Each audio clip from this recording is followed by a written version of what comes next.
para umat Buddha yang berbahagia.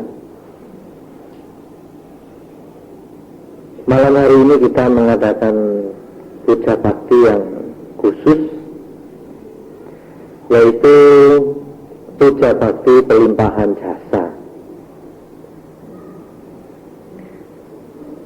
Seperti yang kita ketahui, di dalam tradisi ada 2 kali setahun kita mengadakan pelimpahan jasa. Yang pertama adalah di bulan April, seperti hari ini. Yang kedua adalah di bulan Agustus, yang nanti kita juga akan mengadakan upacara pelimpahan jasa semacam ini. Saya katakan tradisi, karena memang kalau di dalam agama Buddha yang sesungguhnya, agama Buddha yang diajarkan oleh Sang Buddha,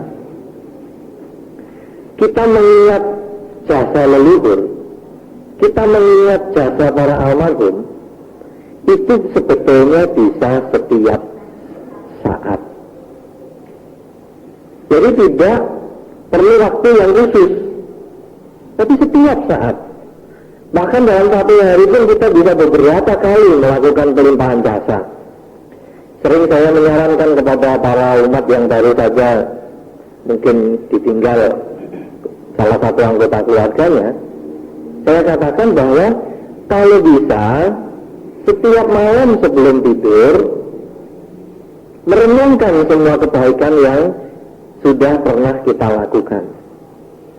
Kemudian kita mengucap di dalam hati, semoga dengan kebaikan yang saya lakukan sampai malam hari ini akan membuahkan kebahagiaan untuk almarhum si A atau almarhum si B.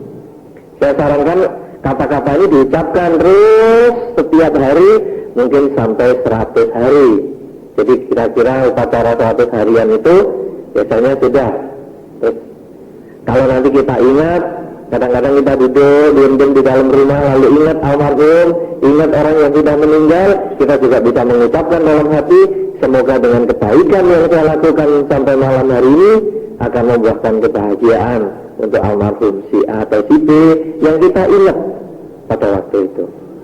Nah, jadi di dalam agama Buddha sebetulnya setiap saat kita bisa melakukan pelimpahan jasa. Tetapi di dalam tradisi memang kita disarankan untuk paling tidak 1 tahun 2 kali melakukan upacara pelimpahan jasa. Salah satunya adalah yang di bulan April ini.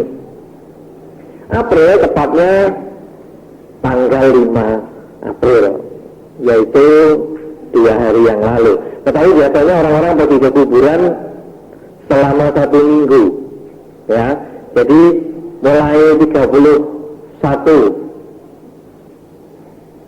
bulan lalu, ya, 31 Maret yang lalu sampai dengan kira-kira nanti hari ini, biasanya itu sibuk semua orang pergi ke kuburan. Nah, saudara-saudara, saya akan mencoba mengingatkan kepada Anda dari mana asal mula tradisi seperti ini. Asal mulanya sebetulnya dulu itu pertama-tama tidak ada orang ke kuburan setahun sekali. Orang datang ke kuburan ya suka-suka, kepengen ke kuburan. Kalau kuburannya kotor ya dibersihkan, sembahyang sendiri-sendiri. Nanti tidak kepengen ke kuburan ya tidak pergi ke kuburan. Mungkin ada yang 2-3 tahun sekali baru ke kuburan juga bisa. Nah, pada suatu ketika ada seorang raja yang di Tiongkok yang berasal dari desa. Ketika dia menjabat sebagai raja, setelah dia melewati berbagai macam proses, mulai dari pemuda di desa yang kemudian mengembangkan karir di kabupaten, mengembangkan karir di provinsi, dan akhirnya mengembangkan karir di ibu kota, Kemudian setelah di ibu kota pun dia lama berjuang untuk mendapatkan karir yang tertinggi, akhirnya dia menjadi raja. Nah, setelah anak desa ini menjadi raja, dia kepingin pulang untuk bertemu dengan orang tuanya. Nah, jadi dia menyusun jadwal pulang, lalu dia menggunakan kendaraan seadanya. Pada waktu itu hanya kereta, dan pulang ke desa itu menempuh waktu berhari-hari. Nah, dia pulang sampai di desa yang sudah dia tinggalkan cukup lama, sudah lebih dari 10 tahun dia tinggalkan. Ternyata dia mendapat kabar bahwa orang tuanya kedua-duanya sudah meninggal. Dia tanya kepada para penduduk desa itu, semua jawabnya sama, orang tuamu sudah meninggal.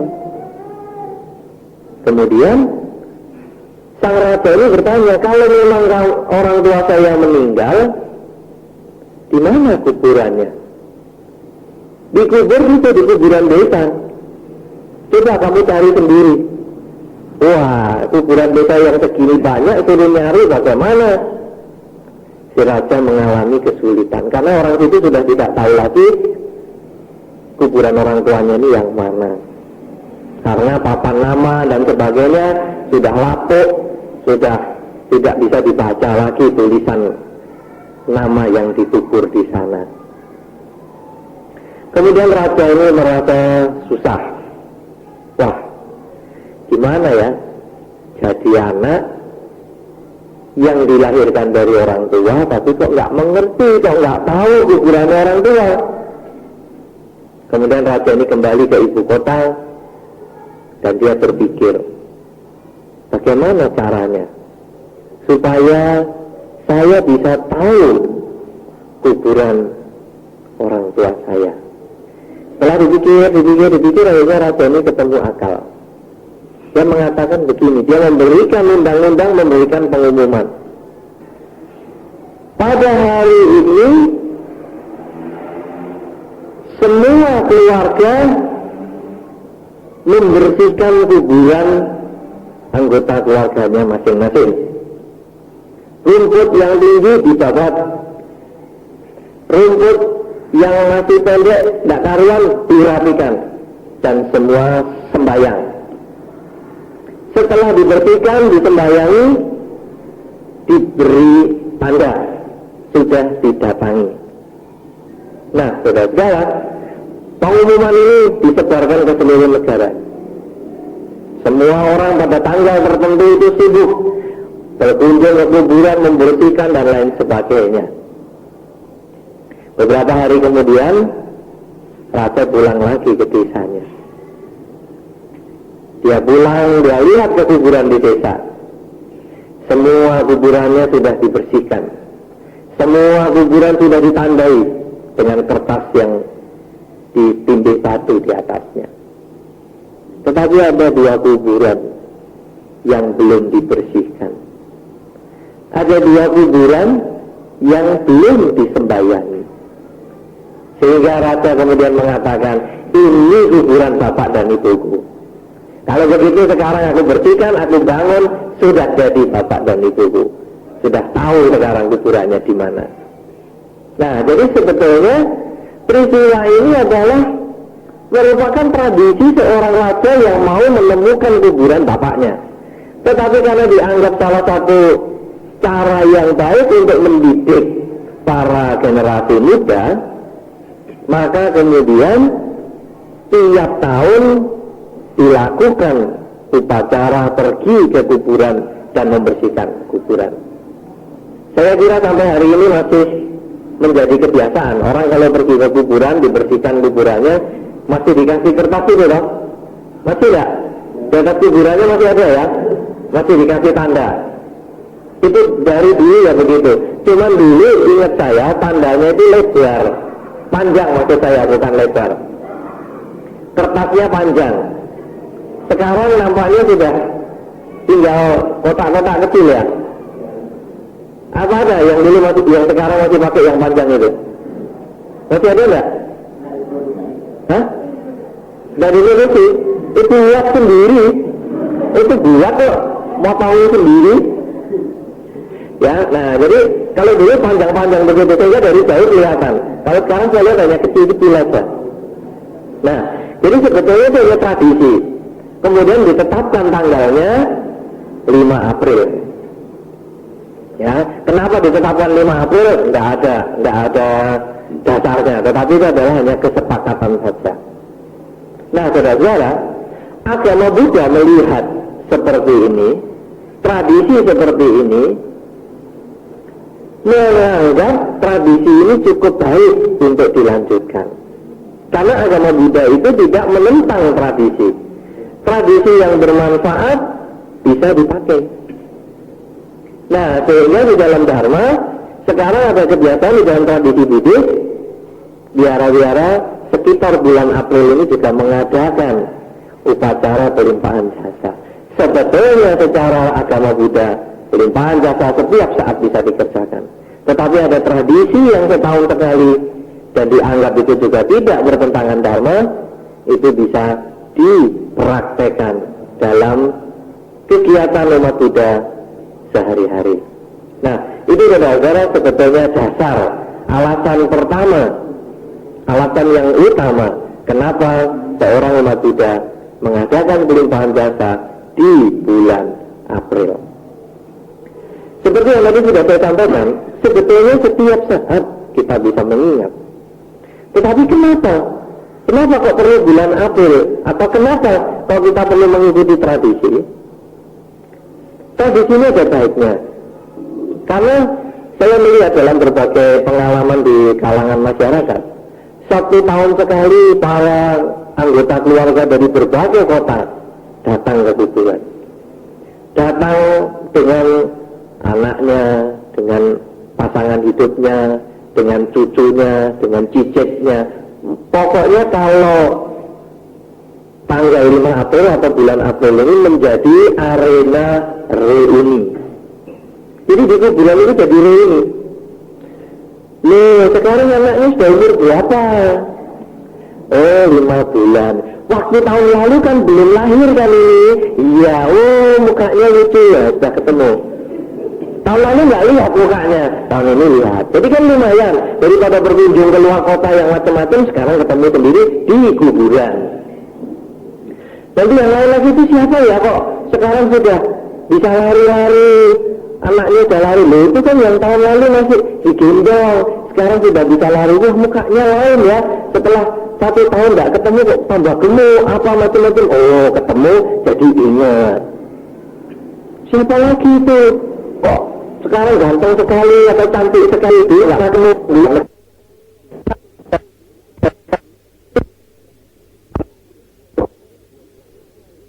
Wah, ini kan buah-buahnya aku beli mahal-mahal, bawa pulang lagi. Jangan sampai dibagi-bagi. Ya. Tetapi kalau secara Dharma, Anda disarankan untuk makanan yang tidak Anda bawa, buah-buahan, roti, dan lain sebagainya, itu Anda bagikan kepada orang-orang di sekitar kuburan itu. Yang biasa nyapu-nyapu, yang biasa membersihkan tanaman, rumput-rumput, coba Anda bagikan itu atas nama yang meninggal. Biasanya Anda hanya ngasih uang kepada mereka. Ini untuk nyapu-nyapu, ini untuk menunggu kuburan ini sudah setahun lamanya ini. Tetapi Anda bisa melakukan bagi makanan ini. Ini ada jeruknya, bawaan pulang. Nah, ini ada apel, bawa pulang. Ini ada kaki ayam, bawa pulang. Ada cingur babi, bawa pulang. Misalnya. Jadi Anda boleh bagikan. Apalagi kalau tadi saya sampaikan di kuburan ini kan seperti reuni. Ada sebagian yang pakai makan-makan di kuburan. Anda ikut yang makan-makan nggak di kuburan? Enggak. Hanya nasi bungkus saja. Ya tapi kan termasuk makan-makan loh. Ya, biasanya itu satu keluarga besar, mungkin 50 orang atau apa, terus makan-makan. Pesta lah istilahnya. Ya di kuburan itu normal-normal aja kok. Cuma kuburan sekarang nggak bisa untuk makan-makan karena panas. Kalau kuburan yang kuno-kuno, yang masih ada atapnya, yang masih ada pelatarannya, wah bisa untuk makan-makan enak. Bahkan kalau ada kuburan yang paling megah di dunia adalah kuburan di Filipina, katanya. Saya belum pernah ke sana. Di Filipina itu kuburannya ada ruang tamunya, ruang tidurnya, ada dapurnya, bahkan kamarnya pun ber-AC. Pernah lihat ke Filipina? Pernah baca? Pernah baca ya? Memang itu katanya kuburan yang paling mewah ke dunia itu di Filipina. Loh kenapa kok pakai ruang tamu, pakai marmer semua, granit semua? Kenapa pakai kamar tidur, pakai dapur, pakai AC, kamar-kamar yang ber-AC? Karena ternyata di sana itu kuburan menjadi tempat wisata keluarganya. Jadi keluarga bisa kumpul di situ, bermalam di kuburan. Kuburan itu tidak apa-apa. Anda tidur di kuburan itu tidak apa-apa. Jangan berpikir jelek. Anda tidur di pinggir jalan itu lebih berbahaya daripada di kuburan. Pinggir jalan itu kalau ada mobil remnya ngeblong bisa nubruk, atau kalau datang rampok Anda dirampok. Tapi kalau kuburan tidak, aman. Tidak ada yang goyang-goyang. Nah, di Filipina itu lalu kalau ada hari-hari tertentu mereka reuni di kuburan, lalu bermalam di situ, masak-masak, karena ada dapurnya deh, masak-masak dan lain sebagainya. Itu hal yang biasa. Tetapi kalau di kita biasanya hanya ya udahlah, bawa nasi bungkus tadi, nasi kotak apa-apa, makan-makan di kuburan.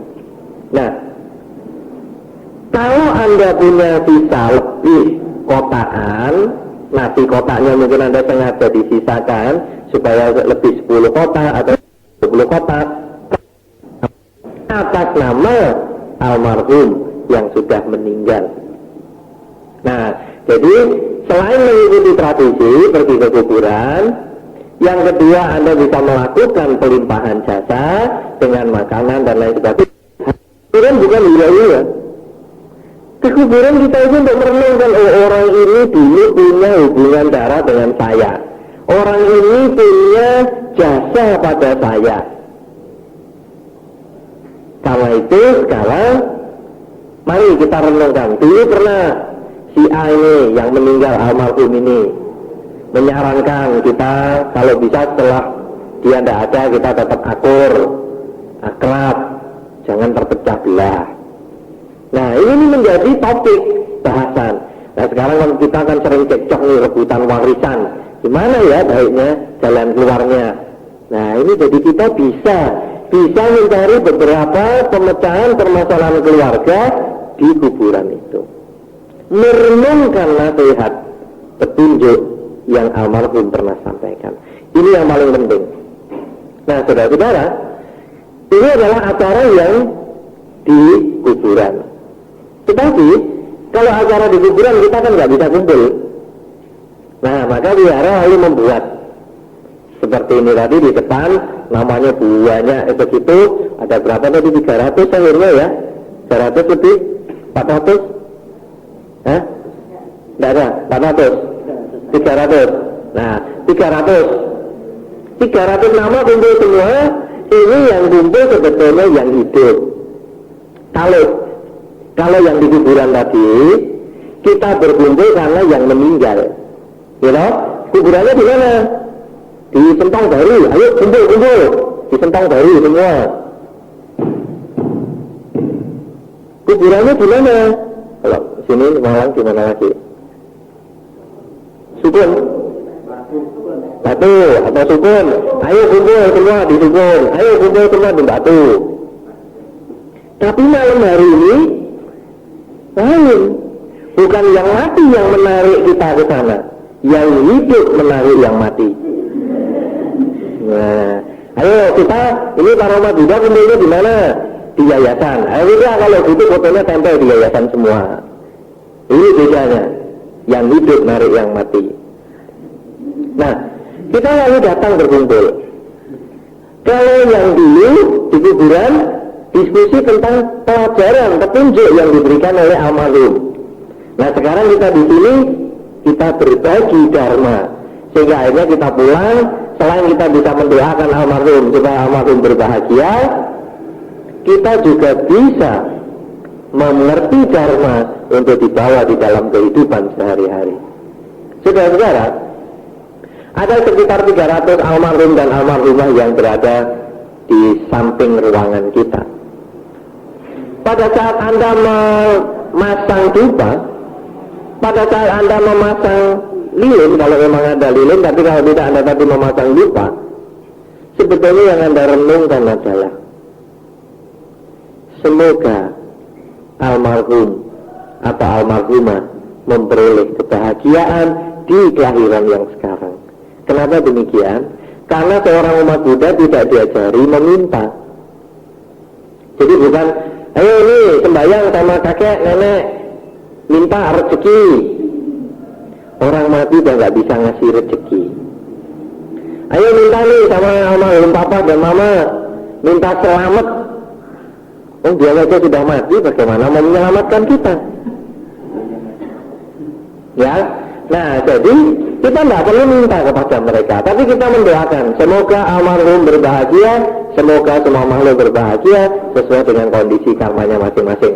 Itu yang kita doakan pertama kali. Yang kedua, pada waktu Anda memegang dupa, kalau Anda lihat hubungannya dengan almarhum atau almarhumah yang Anda kirimi, Anda bisa merenungkan apakah nasihat almarhum yang sudah saya kerjakan, apakah nasihat almarhum atau almarhumah yang belum saya kerjakan. Karena ini adalah kesempatan Anda mengingat. Mungkin di dalam kehidupan Anda sehari-hari Anda lupa mengingat mereka. Anda sibuk bekerja, Anda sibuk ngurusi rumah tangga, mungkin lupa mengingat almarhum dan almarhumah. Sekarang ini Anda diingatkan, Anda lihat fotonya atau Anda baca namanya, sebetulnya Anda lalu merenung, apa ya yang sudah dinasihatkan almarhum atau almarhumah, yang sudah saya kerjakan ataupun yang belum saya kerjakan. Kalau yang sudah saya kerjakan kita bahagia dan kita bisa mengembangkan untuk lebih banyak di masa depan. Tapi kalau yang belum, kita bisa merenungkan, saya harus kerjakan sehingga di tahun depan kalau saya melakukan pelimpahan jasa lagi, atau mungkin nanti di bulan Agustus kalau saya melakukan pelimpahan jasa lagi, saya sudah mengerjakan apa yang dipesankan almarhum. Almarhum pesan, nak, kamu kalau sekolah yang rajin. Waktu sembahyang kita merenungkan, udah rajin belum ya? Wah masih rajin menyontek. Wah, kalau gitu harus saya perbaiki, bukan saya tingkatkan kerajinan menyontek saya, tetapi saya perbaiki supaya jangan lagi menyontek. Nah, cepat-cepat dapat pacar. Udah belum nih? Belum. Wah, kalau gitu harus saya pergiat usaha saya untuk mendapat pacar. Misalnya begitu.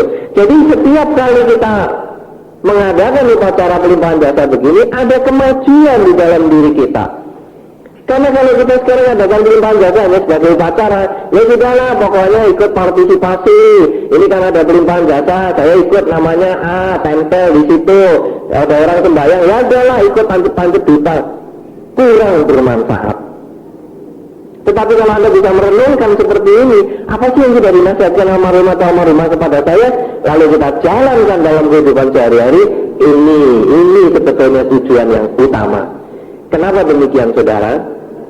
Karena kalau kita bisa selalu mengenang almarhum, minimal 3 tahun setelah almarhum meninggal, kita bisa mengingat nasihat-nasihatnya, kita bisa menjalankan nasihat-nasihat yang sudah diberikan. Itu sebetulnya bisa dikatakan kita menjadi anak yang berbakti. Jadi anak yang berbakti sudah meninggalnya almarhum, sudahlah, buang aja nih, bangkai aja kok.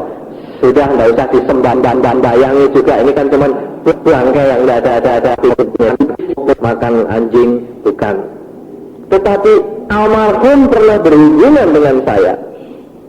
Almarhum pernah memberikan nasihat kepada saya. Karena itu adalah kewajiban saya untuk melaksanakan nasihat itu. Ini adalah merupakan hal yang sangat-sangat penting, sehingga upacara pelimpahan jasa menjadi alat untuk perenungan kepada kita. Yang sudah meninggal kita doakan dengan menggunakan bendang ini adalah sebagai lambang. Bendang ini menghubungkan ke semua nama-nama yang di depan. Ini sebagai lambang bahwa kita bersama-sama, karena supaya ini menjadi satu alat untuk konsentrasi. Kita mendoakan kepada almarhum yang sudah meninggal, tetapi juga yang penting kita meningkatkan kualitas diri kita di dalam kehidupan kita sekarang dengan mengingat nasihat-nasihat almarhum. Oleh karena itu, saudara-saudara, pelimpahan jasa ini punya makna yang cukup banyak. Bukan hanya sekedar menjalankan tradisi, bukan hanya sekedar bertemu muka. Ya, kalau di kuburan ya bertemu muka, setor muka antara anggota keluarga. Kalau di wihara ya saling ketemu dengan anggota wihara yang lain. Bukan hanya sekedar itu. Bukan hanya sekedar berbagi makanan. Mungkin nanti makanan-makanan yang di depan itu dibagikan. Mungkin Anda tadi juga membawa roti, Anda bagikan. Bukan hanya sekedar itu. Juga bukan hanya sekedar mendoakan kepada almarhum. Anda memegang bendang kemudian mengucap semoga almarhum bahagia, semoga semua makhluk bahagia, dan seterusnya. Bukan hanya sekedar 4 hal itu. Tetapi ada yang jauh lebih penting untuk Anda adalah merenungkan hal baik yang sudah dinasihatkan almarhum. Apakah sudah Anda kerjakan? Kalau sudah Anda kerjakan, terus kembangkan, kerjakan terus. Sekalinya kalau belum dikerjakan, Anda harus renungkan untuk bertekad supaya segera dalam waktu yang masih ada ini Anda melaksanakan nasihat-nasihat almarhum. Karena minimal 3 tahun, kalau Anda selalu bisa mengingat sejak kematian almarhum nasihat-nasihat yang telah beliau lakukan, dan Anda bila salah laksanakan, itulah sebetulnya Anda disebut anak yang berbakti. 3 tahun adalah hari terakhir 1000 hari kita mengadakan upacara.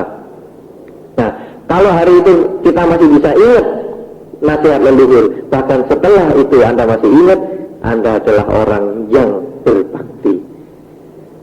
Jadi pelimpahan jasa adalah penghormatan. Penghormatan bukan hanya dengan dupa, lilin, dan menempel nama, tetapi penghormatan adalah merenungkan nasihatnya dan melaksanakan di dalam kehidupan sehari-hari.